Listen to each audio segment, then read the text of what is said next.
Kalau kamu pengen rezeki tingkat tinggi, kamu pengen hidup berkelimpahan, kamu nggak bisa cuma jadi makhluk yang bergerak aja. Kita itu bukan produk gagal atau produk sia-sia.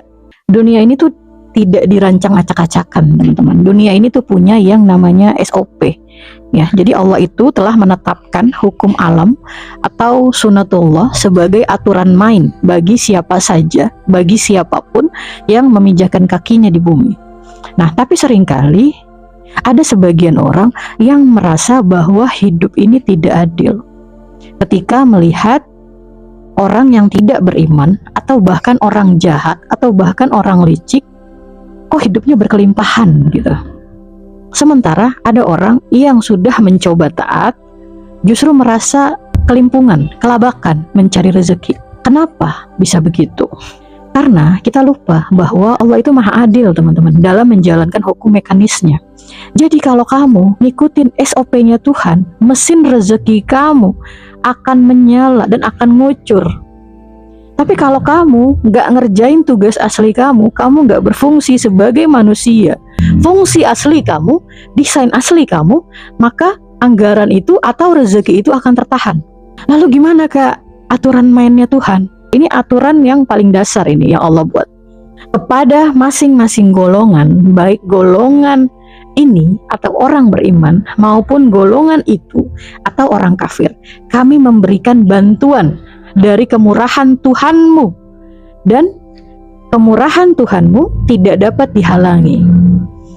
Jadi jangan heran kalau ada orang yang tidak beriman itu bisa kaya, teman-teman, karena Allah menjanjikan kemurahannya untuk membantu siapapun yang mau berfungsi, yang mau bergerak. Jadi kemurahan Allah di dunia ini terbuka untuk semua orang yang mau mengikuti SOP bumi. Kekayaan mereka itu bukan bukti kebenaran jalan mereka, tapi bukti keadilan Allah atas kerjanya mereka dalam mengelola potensinya di bumi.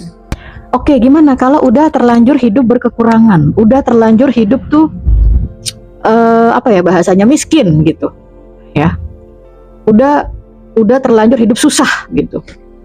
Pakai SOP yang kedua, pakai aturan Allah yang kedua. Sesungguhnya Allah tidak akan merubah suatu kaum sehingga atau sampai mereka mengubah keadaan yang ada pada diri mereka sendiri. Nah, di sini rahasianya, teman-teman. Di sini rahasianya kenapa banyak orang baik tapi tetap kekurangan. Kenapa banyak kayaknya kok banyak gitu ya orang baik, tapi kok tetap kekurangan hidupnya? Karena mereka menunggu Allah mengubah nasibnya cuma lewat doa saja. Padahal Allah itu sedang menunggu mereka mengubah fungsi dirinya. Jadi ubah doa kamu dari pemohon menjadi pelaksana. Jadi jalankan fungsi kamu, baru Allah akan menurunkan anggarannya atau rezekinya, rezeki perubahan itu untuk hidup kamu. Oke, lanjut SOP yang ketiga ya. Dan tidak satupun makhluk bergerak di bumi melainkan semuanya dijamin Allah. Artinya apa? Artinya rezeki makan dan minum itu jaminan dasar, teman-teman. Cuman basic income doang. Emang UMR gitu. Untuk semua makhluk, bahkan hewan sekalipun. Nah, tapi kalau kamu pengen rezeki tingkat tinggi, kamu pengen hidup berkelimpahan, kamu pengen hidup dengan anggaran yang besar yang Allah kasih, kamu nggak bisa cuman jadi makhluk yang bergerak aja. Karena itu cuman gaji pokok doang. Gaji pokok kamu sebagai makhluk. Jadi kalau kamu pengen rezeki yang abundance, rezeki yang keberlimpahan, yang luas dengan anggaran besar yang Allah kasih, kamu nggak bisa cuman jadi makhluk yang bergerak doang. Gak bisa, karena makhluk yang bergerak itu udah ada gaji pokoknya. Rezeki makan dan minum itu basic income, teman-teman. Terus gimana? Hasilnya harus jadi apa? Kamu harus naik kelas menjadi manusia yang berfungsi atau khalifah. Manusia yang ditunjuk oleh Allah sebagai mandataris atau perwakilannya di bumi untuk mengelola, untuk memelihara dan memakmurkan planet ini, teman-teman. Jadi kamu harus naik kelas dulu jadi khalifah, baru kamu akan abundance, baru kamu akan keberlimpahan. Gimana Kak cara jadi khalifah? Cara jadi khalifah adalah sesungguhnya kami telah menawarkan amanah kepada langit, kepada bumi, kepada gunung-gunung. Tapi semuanya nggak mau memikul amanah itu. Mereka khawatir akan mengkhianati Allah. Lalu dipikullah amanah itu oleh manusia. Sungguh manusia itu sangat zolim dan sangat bodoh. Kenapa ayat amanah ini Allah bilang hanya manusia yang mau memikulnya, tapi kok kita dibilang bodoh, kita dibilang zolim? Ya karena manusia nggak mau kenal siapa dirinya, karena manusia itu nggak mau tahu siapa dirinya. Jadi ketika Allah menunjuk manusia untuk menjadi khalifah, manusia itu bawa tugas, teman-teman, bawa misi. Dan tugas itu cuman manusia yang bisa kerjain. Allah menunjuk manusia menjadi khalifah melalui penciptaan manusia itu sendiri, dengan memberikannya amanah berupa potensi dan kemampuan yang tidak dimiliki oleh makhluk lain. Ketika kita bertanya, lalu gimana ya Allah saya bisa tahu potensi saya? Allah balas, Allah bilang, dan pada dirimu sendiri, maka apakah kamu tidak memperhatikan, kata Allah. Nah, ayat ini teman-teman itu adalah bentuk pertanyaan retorika dalam Al-Quran yang digunakan untuk menggugah akal manusia agar melakukan perenungan mendalam. Agar manusia menggunakan akalnya untuk melakukan perenungan mendalam, untuk mengamati, untuk menganalisis, untuk mengambil kesimpulan dari pengamatan tersebut.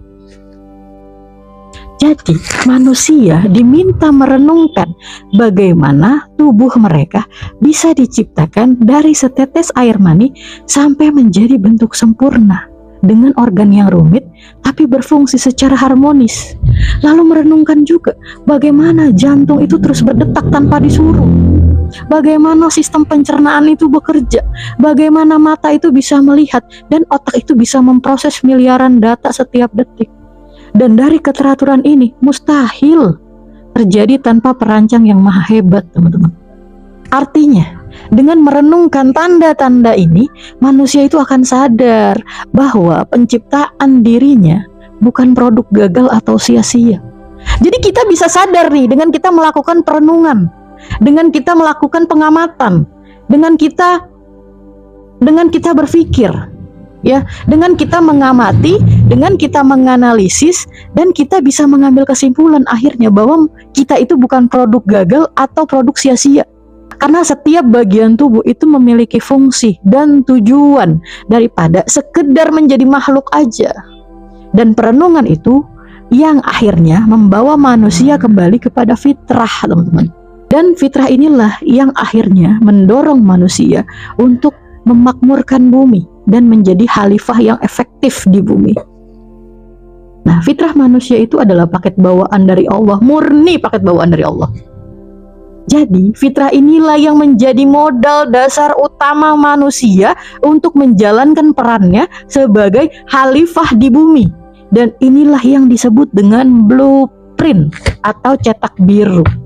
Ketika manusia menjadi khalifah, menjalankan misinya di bumi sesuai dengan keselarasan dirinya, sesuai dengan potensi bawaan dalam dirinya.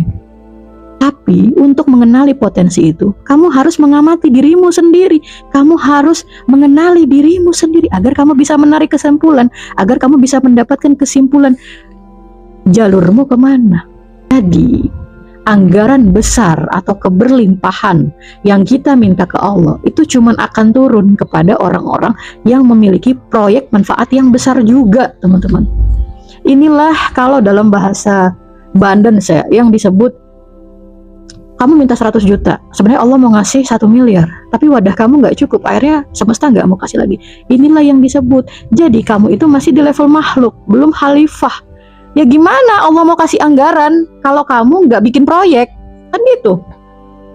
Jadi kamu harus tahu dulu nih misimu apa. Kamu minta, ya Allah saya ini makhluk gak sia-sia loh, ya Allah saya tahu loh tujuan hidup saya. Jadi kita harus tahu apa proyek yang mau kita jalankan di bumi, sehingga anggaran itu Allah turunkan, rezeki itu Allah turunkan ketika kita sudah menjalani proyek kita itu. Jadi Allah itu tidak memberikan jabatan khalifah tanpa menyertakan fasilitasnya, teman-teman. Tapi fasilitas itu bukan di luar. Fasilitas itu sudah tertanam di dalam sistem diri kita nih. Inilah yang disebut dengan blueprint.